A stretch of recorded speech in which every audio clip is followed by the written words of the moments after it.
Good evening. How you doing? Good evening. Over here, Mahershala. Yeah. Hi, How you Tanya doing? Hart. Congratulations. Thank you, Tanya. Wow. I guess we should have known that Moonlight was going to be the best picture when you walked away with the first Oscar of the evening. That was a good sign. You are the first Muslim actor to win an Oscar. Yeah. This says a lot at this particular time in our history. Could you speak to that, please? Well, regardless of one's theology or however you see life or relate to worshiping God, as an artist, my job is the same, and it's to tell the truth and try to connect with these characters and these people as honestly and as deeply as possible. And so one spiritual practice, I don't necessarily feel like it's relevant unless it gives you a way into having more empathy for these people that you have to advocate for. But I'm proud to own that, and I embrace that. You know, it's. But again, I'm just an artist who feels blessed to have had the opportunities that I have had, and tried to do the most with every opportunity that's come my way. Thank We're you. going back to 218 and then 156. Okay. Hi. Hey. How you doing? Good. It's Jazz from Awards Daily. Congratulations on the win. Thank you. And congratulations on becoming a father. Thank you. The materials so personal to Terrell and Barry. How much pressure did you feel to get it right? I think I always want to walk away from any project feeling like the writer, director was pleased with what I had to offer. Considering the personal nature of this project, I think that there was a heightened sense of there was a need that felt a little heightened to me to get it truthful, where they could walk away and feel like I really contributed to their film and didn't screw it up, considering that, you know, I was playing someone who had an extraordinary impact on Terrell's life. And I'm actually glad I didn't know till later more of the details of that, of Blue or Juan's contribution to Terrell's life. But it added a layer of pressure. Going to 156 and then 21. Mr. Ali, congratulations. First of all, back here. I'm sorry. That's okay, right here. Thank you. Congratulations on your win. Such Thank a phenomenal movie. I have a two-part question. Okay. First off, kind of what went through your head when you read the script to begin with, because it was such a beautiful film? And two, obviously have to ask you about the Best Picture and kind of what went through your head hearing La La Land and then hearing Moonlight after all. Well, I sincerely say that when I read the script, look, I don't get to read everything because there's things that I'm just not remotely right for, you know? Ryan Gosling and I read different scripts. It's just what it is, right? But in terms of as far as the scripts that I've read in my 17 years of doing it professionally, Moonlight was the best thing that has ever come across my desk.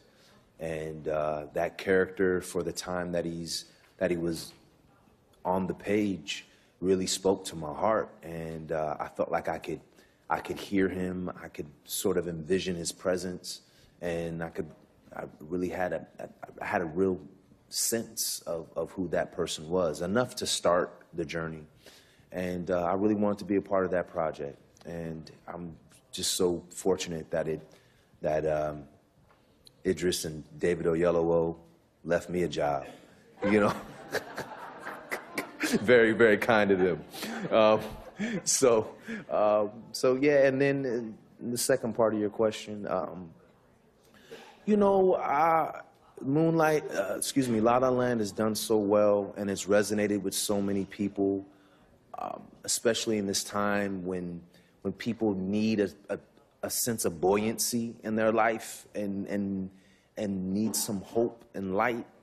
So that film has really impacted people sort of in a very different way than Moonlight. And so when their name was read, I wasn't surprised and really happy for them. It's a group of some extraordinary people in front of the camera and behind the camera. So I was really happy for them. And then when I did see security or people coming out on stage and their moment was being disrupted in some way, I got really worried.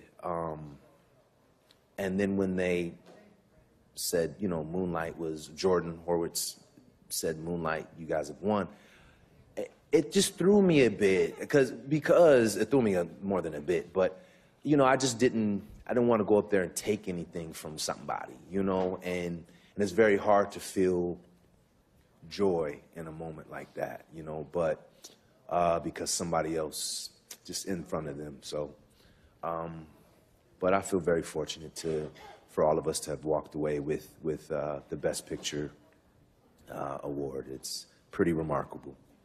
We're going to 21 and then 173. First, hi, Chris Kaltenbach from the Baltimore Sun. All right.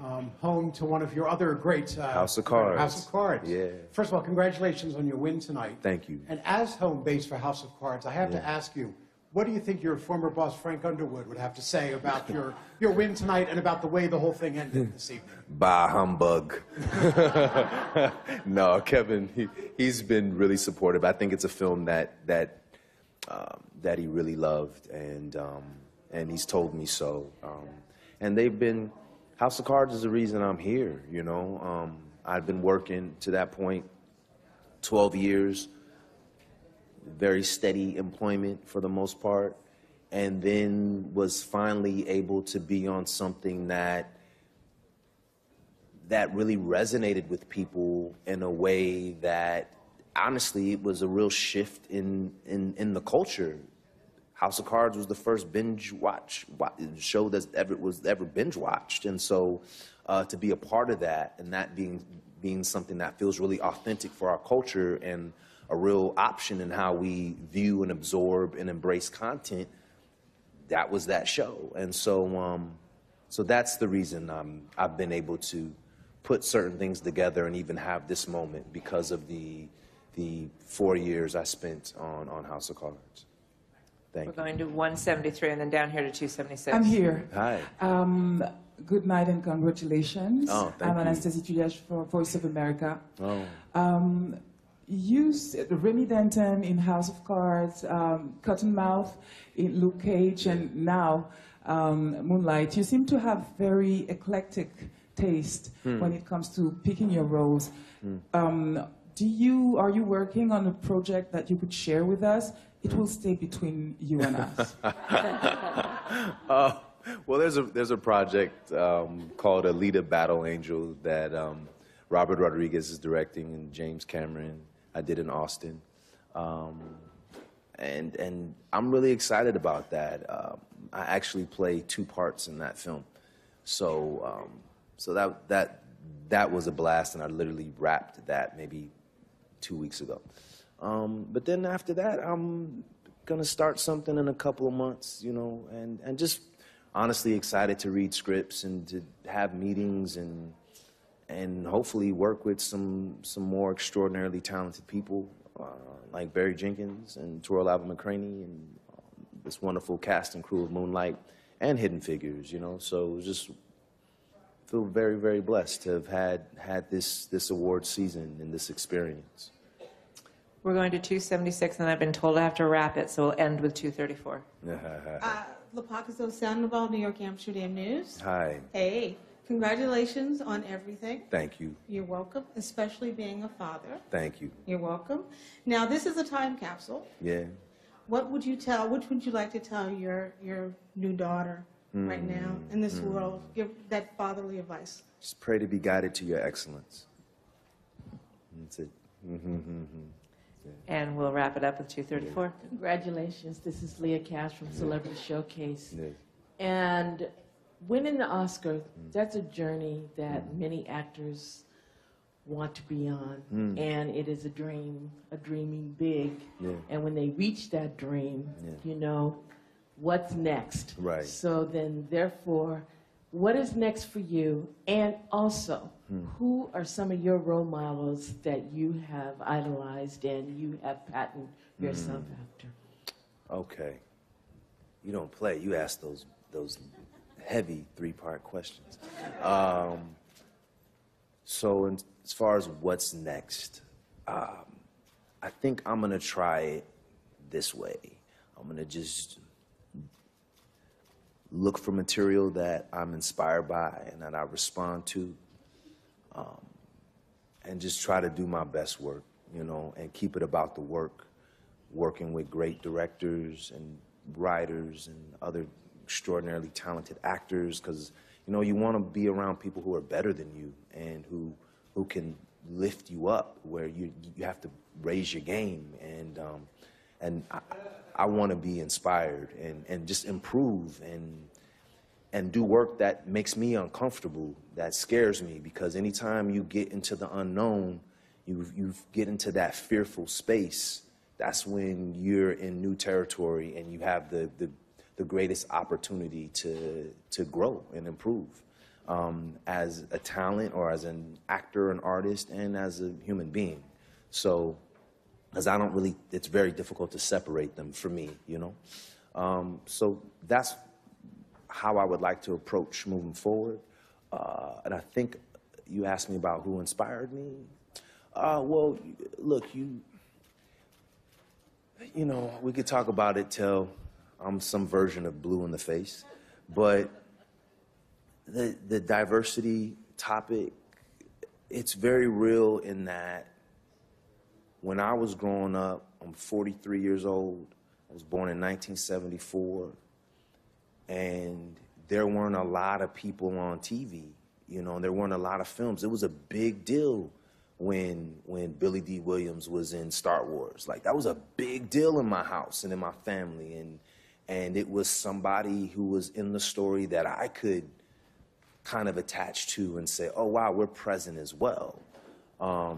But for me, that person has always been Denzel Washington, because one, he's just so damn talented, but then two, to see someone who comes from your tribe, so to speak, play at the level of all the other great ones and do it so well, and be able to articulate his voice and his talent in a way that was on par with the very best. And he looks like you too, you know what I mean? In that, like, wow, there's somebody who could be an uncle of mine. Like, those are things that play in your mind as you move forward, you know. And also, what I love about Denzel is not that he's a great black actor; he's a great actor. And I've never looked at myself as a black actor. I'm an actor who happens to be African American, but I just want an opportunity to respond to material and bring whatever I bring to it in some unique fashion, and that's it. But basically, short story long, Denzel. Thank you so much, and congratulations.